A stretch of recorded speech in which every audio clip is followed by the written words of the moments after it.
All right, so east we have communism, and that's the Soviet Union, China, Eastern Europe.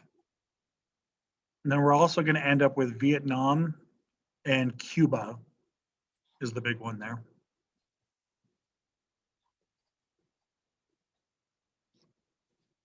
Okay.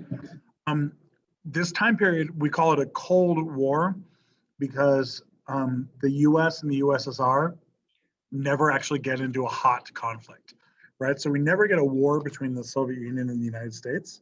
But what we do get is dozens and dozens of these little wars, dozens and dozens of little wars around the world that are all connected to the Cold War, right? They're all like US or USSR fighting through another country, right?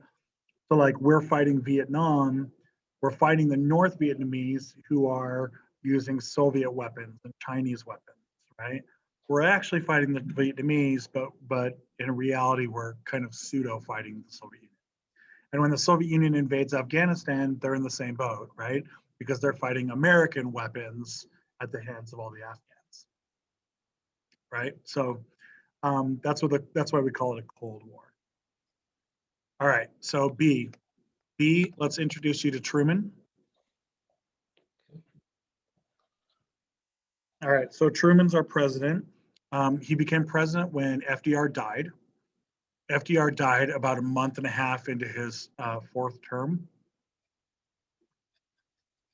And Truman was chosen by FDR to be his vice president because Truman was so inoffensive that he was so inoffensive and so like forgettable that he would never threaten FDR. Is why FDR picked him. As it turns out, it was like accidentally a really good idea because Truman's pretty good. Like he's pretty solid. Like he's consistently ranked as one of our better presidents.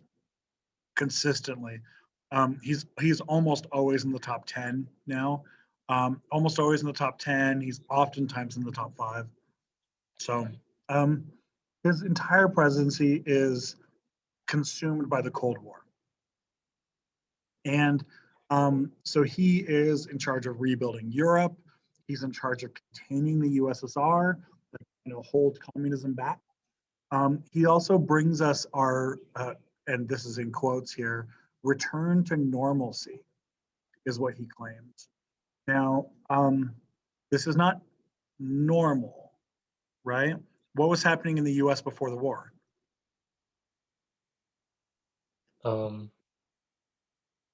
Well, there was a lot of stuff, but the Great Depression. The Great Depression is the big one, right? Yeah. Right. That's in a lot of ways that's the normal, right? So he's not returning to normal in that regard. This is where he's kind of branding it as the new normal. In his way, he's saying the normal is that we're home, right?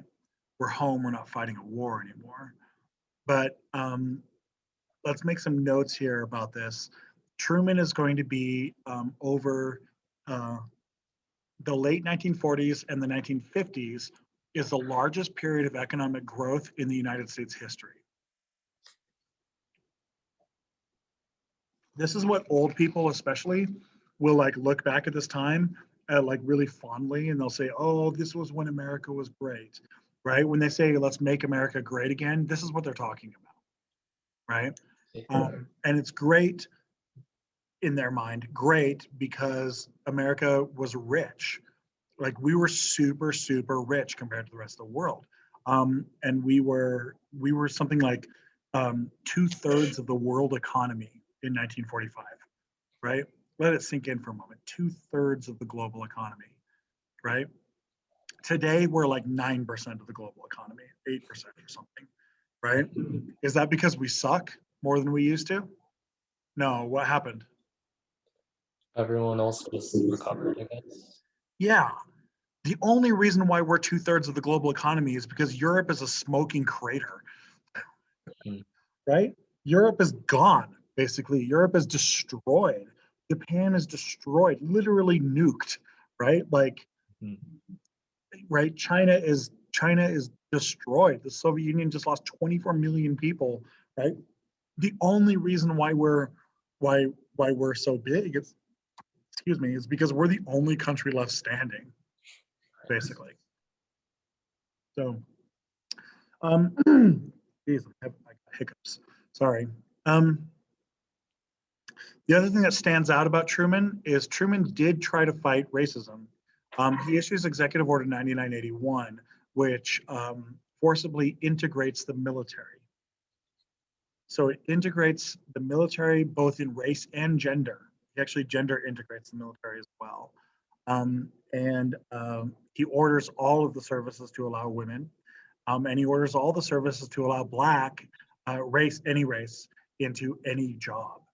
The military actually throws a fit about this. They say, oh my God, this will be so dangerous. It'll be so bad. White soldiers will never want to serve with Black soldiers. They'll, oh my God, it'll, freak out, freak out. And Truman basically just says, I order you to get over it. Right? Because they're soldiers, they have to obey any lawful order. And this is a lawful order, right? And as it turns out, when you order them to get over it, they do. Is what it comes on. I'm not going to tell you that the military is some kind of like racial utopia, right, where everyone is completely racially equal, because that's not true, right? But the military is an example that we can overcome these problems if we want. Okay, all right. So let's deal with our Iron Curtain. Big number C for curtain. All right, Iron Curtain. An Iron Curtain has descended across Europe. That's Winston Churchill gives this speech, this Iron Curtain speech, where he metaphorically says this Iron Curtain has descended across Eastern Europe. What this is after World War II, the Soviet Union doesn't give up anything. They just hold it, and they don't give it up. And the Soviets basically say, we're going to keep this buffer state, because we need a speed bump, essentially, in case Germany, big evil Germany, rises up and attacks us. The thing you need to remember about the Soviet Union is that the Soviet Union lost like 10 million people in World War I, and then another like 6 million people in their own civil war, another 2 million from influenza, right? Another like 20 million people from Stalin killing them, right? And then a number 24 million people from World War II. It means that the Soviet Union lost almost half of its population in 20 years, in 25 years, almost half of its population. And the Soviet Union points out twice world wars broke out on our doorstep. Twice we didn't start the fight came to us. Twice our ally attacked us, and twice that ally was Germany. Right? So if you let that sink in, it kind of explains a lot of the Soviet actions, right? You might say they have some trust issues, right? They have some trust issues, and so the Soviet Union, all of its military, all of its foreign policy is going to be geared for defense, right? To protect its homeland, and so it's going to create buffer states all the way around it, protect it from the rest of the world. Okay, Germany here is divided. After World War II, Germany is divided. The Soviets have this section, and this section is called Eastern Europe, Eastern Germany, I'm sorry. It's called East Germany. Eventually, what will happen is we will have two Germanys. We will have an East Germany and a West Germany. The East Germany is the Soviet side, and the Soviets purposely keep East Germany poor. They refuse to rebuild East Germany until they've rebuilt everything else. So the East Germans are basically living in rubble for more than a decade. Yeah. The three sections over here, the British, American, and French sections, they all get combined into what is called West Germany. West Germany is democratic. It has a constitution that was written by these three countries, wrote the constitution for the Germans. It's pro-Western, pro-America, pro-democracy. And they look at Germany and they say, one of the mistakes of World War I was keeping Germany poor. And instead, they say, we need to help rebuild Germany in order to help them become a full member of the global community. Okay. Exactly at the beginning of at the end of World War II is we have the Cold War. The Cold War starts before World War II is even over, really, right? Okay. The next thing you need here is the United Nations. The United States is the primary driver of this. We create the United Nations, which steps up just a month after Japan surrenders. So Japan surrendered in August of 45. The UN steps up by September of 45. The United Nations is an organization that includes all of the countries of the world, and it's a place for countries to negotiate with each other. It's basically a forum of negotiation. It is not a world government. Okay. A lot of times people who don't fully understand what the UN is, they criticize the UN for not achieving things, right? But that's a misnomer because the UN is not a government. It is a forum of negotiation. Today, all countries of the world are part of the UN. All 196 countries of the UN are all 196 countries of the world are in the UN. These are the 5 permanent seats on the Security Council. This is the 5 seats. It's the United States, the Soviet Union, today Russia, the UK, China, and France.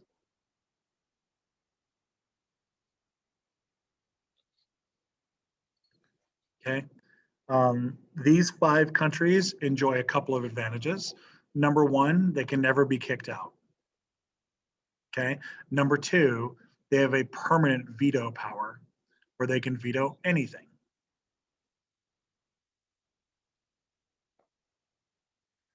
Okay. How often do you think these 5 countries are going to agree with each other? Not very often. They agree with each other on exactly 2 things. 1, they're the only 5. They don't add anyone else, right? And 2, they're the only ones who get to legally own nuclear weapons. Other than that, they basically don't agree. We usually have a situation where it's the Soviets and the Chinese against the Americans, Brits, and French. Yeah. All right. Connected to this, I want you to put the Nuremberg trials. At the end of the war, we hold the Nuremberg trials. These are the trials of the former Nazis held in Nuremberg, Germany. Nuremberg's the city. The Nuremberg trial is important because it's the first international trial. It's the first international court. Okay. And they're trying the Nazi leadership that survived the end of the war. Most of the Nazi leaders either killed themselves or were killed by the Soviets. But these are the leaders that were still alive. And these guys stand trial. And the trial is held by the United States, England, France, and the Soviet Union. And they put these guys on trial. And they put them on trial. This trial is important for a couple of reasons. First, it's the first international trial. So all future international justice, all future international law comes out of this trial. Okay, that's the first. Second, it defines the first international law, and that law is crimes against humanity, genocide.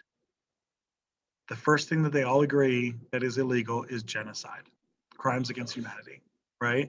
And these guys are put on trial basically for the Holocaust.